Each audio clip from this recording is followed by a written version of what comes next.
욥기 이야기를 하늘 보석 욥이라는 제목으로 함께 나눠보고자 합니다. 욥은 아브라함과 비슷한 족장 시대의 사람이기에 창세기와 함께 읽어도 좋지만 시편, 잠언, 아가 등과 같이 시가서로 분류되므로 지혜 문학의 연장선상에서 다른 시가서와 함께 읽어도 좋습니다. 욥기는 인간의 고난을 정면으로 다룬 책으로 인간의 고난이 어떠한 의미가 있는지를 알려주고 있습니다. 인간을 창조하신 하나님께서는 욥기를 통해 고난이 인간에게 쓸모없는 것이 아니라 인간 안에 보석을 만드는 과정이라고 말씀해 주십니다. 처음에 욥의 고난은 이해할 수 없는 일이었습니다. 그러나 결국 하나님께서 욥의 고난의 문제를 해결해 주시며 욥이 순금처럼 단련되어 이전보다 더 월등한 하나님의 사람으로 살게 됩니다. 우리는 인간의 아픔과 함께 눈물을 흘리시며 많은 것을 사랑으로 이해시켜 주시는 하나님 안에서 인생들이 하늘 보석이 되어 간다는 사실을 욥기를 통해 확인할 수 있습니다. 먼저 하나님의 자랑 욥 이야기를 살펴보겠습니다. 하나님께서 사탄에게 욥이 온전하고 정직하여 하나님을 경외하며 악에서 떠난 자라고 자랑하실 만큼 욥은 온전한 삶을 살았던 사람이었습니다. 그런데 이처럼 하나님의 자랑이었던 욥을 사탄이 시험함으로 인해 욥의 예기치 않았던 고난이 시작됩니다. 욥이 당한 첫 번째 시험과 고난은 한순간에 모든 재산을 다 잃어버리게 되고 그의 자식들이 한날 한시에 모두 죽는 것이었습니다. 그러나 욥은 사탄의 엄청난 시험 앞에서도 자신이 모태에서 알몸으로 나왔기에 알몸으로 돌아가는 것이며 주신 이도 여호와이시고 거두신 이도 여호와이시기에 여호와의 이름을 찬송하노라 라고 말하며 흔들리지 않는 믿음을 고백합니다. 첫 번째 시험을 잘 이겨낸 욥을 하나님께서 또다시 사탄 앞에서 자랑하셨으며 곧이어 사탄의 두 번째 시험이 이어집니다. 욥이 당한 두 번째 환난과 시험은 욥의 몸이 병들어 욥의 정수리에서부터 발바닥까지 악성 종기가 나는 것이었으며 급기야 그의 아내가 하나님을 욕하고 죽으라고 저주까지 퍼붓게 됩니다. 이러한 두 번째 시험 앞에서도 욥은 자신이 하나님께 복을 받았으니 화도 받지 않겠느냐고 말하며 끝까지 입술로 범죄하지 않았습니다. 그 다음 이야기는 욥의 세 친구의 질문입니다. 욥이 큰 어려움에 처하게 되었다는 소식을 전해들은 욥의 세 친구가 욥을 위로하기 위해 찾아옵니다. 엘리바스, 빌닷, 소발이 바로 그들입니다. 세 친구는 욥의 고난이 생각했던 것 이상으로 극심하자 일주일 동안 욥에게 아무 말도 하지 못한 채 그저 욥의 곁에 있어줄 뿐이었습니다. 시간이 점차 지나면서 욥의 세 친구들이 욥을 위로하기 시작합니다. 그런데 오래 가지 않아 세 친구의 위로는 차츰 욥을 정죄하는 쪽으로 방향을 바꾸면서 불편한 논쟁으로 이어지게 됩니다.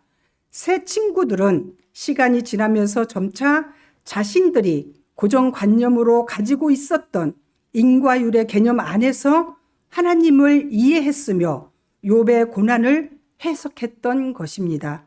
그래서 욥이 당한 고난의 이유를 죄의 문제로 결론을 내림으로 고난을 통찰하는 인간 지혜의 한계를 드러내고 말았던 것입니다. 욥과 세 친구들이 논쟁을 하는 중에 나왔던 말 가운데 너무도 유명해진 말이 내 시작은 미약하였으나 내 나중은 심히 창대하리라 라는 말입니다. 이 말은 욥기에 나오는 말 가운데 가장 유명한 말이 되어 많은 그리스도인들의 사업장과 집에 액자로 만들어져 걸려 있기도 합니다. 그런데 이 말은 욥이 한 말도 아니고 하나님께서 하신 말씀도 아니라 세 친구 가운데 수아 사람 빌닷이 욥을 괴롭게 하면서 했던 헛소리일 뿐입니다.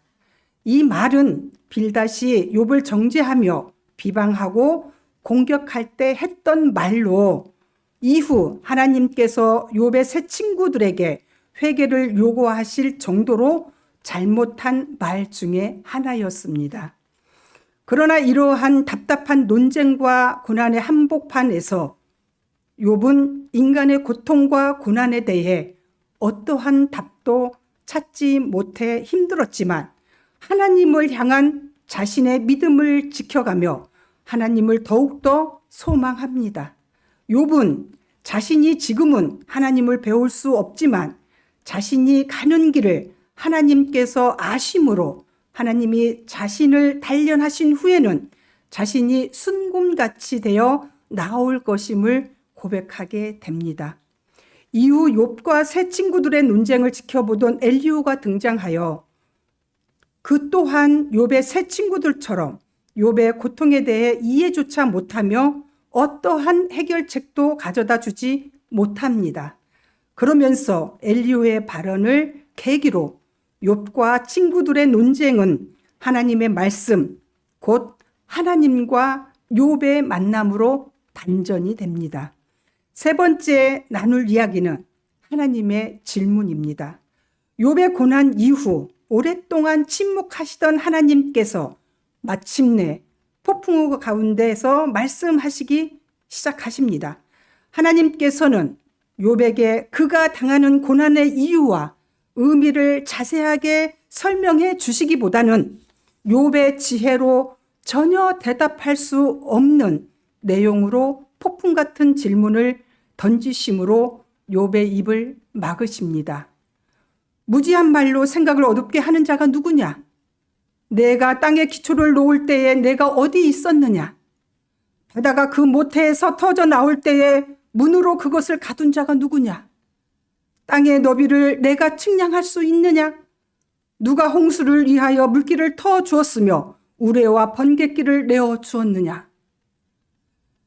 하나님께서 인과 율에 기반을 둔 인간이 경험으로 이해할 수 있는 창세기 1장 범위에서만 질문하셨음에도 불구하고 욥은 단 하나의 질문에도 답을 하지 못합니다. 하나님의 질문을 들으면서 욥은 자신이 가진 너무나도 짧은 지식으로 자신을 변호했으며 하나님에 대해서 평가했고 억울하다고 생각했던 자신의 모습이 부끄러웠음을 깨닫게 되었습니다. 더불어 창조 이야기에 관련된 편린들만 가지고도 하나님의 크고 위대하심을 발견할 수 있게 됩니다. 이제 마지막으로 함께 나눌 내용은 욥 앤드 레스트입니다. 욥은 하나님의 위대한 경륜을 깨닫지 못하고 탄식했던 자신의 모습을 회개하며 다시 하나님을 찬양합니다.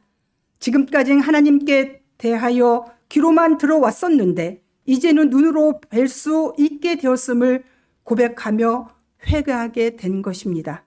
하나님께서는 결론적으로 욥이 옳았고 욥의 세 친구가 틀렸다고 말씀하시며 욥을 괴롭힌 세 친구를 용서하시는 조건으로 욥을 통해 중보 기도와 번제를 드릴 것을 요구하십니다. 욥의 세 친구는 욥의 세 번째의 논쟁을 통해 욥에게 했던 수많은 헛소리에 대해 대가를 톡톡히 치러야 했습니다. 또한 하나님께서는 도저히 감당할 수 없을 정도로 욥을 괴롭혔던 사탄의 시험 앞에서 하나님의 절대 주권을 인정하며 하나님을 믿는 전적인 믿음으로 그 어려운 시험을 모두 이겨낸 욥에게 그 이전보다 더 큰 하나님의 복을 내려주십니다. 이처럼 욥과 같은 시험을 이겨낸 하나님의 사람에게는 선물과 같은 넥스트, 그 다음이 주어집니다. 하나님께서 주시는 더 놀라운 기대와 사랑과 복이 기다린다는 사실입니다. 우리는 욥기를 통해 인생의 근본을 뒤흔드는 고통으로 인해 괴로워하는 자에게 무슨 말로 위로를 해야 할 것인지, 이러한 극심한 재앙 속에서 어떤 삶의 자세를 가져야 하는지, 그때 하나님께서는 무엇을 하시는지 등에 대해 많은 해답을 얻을 수 있습니다.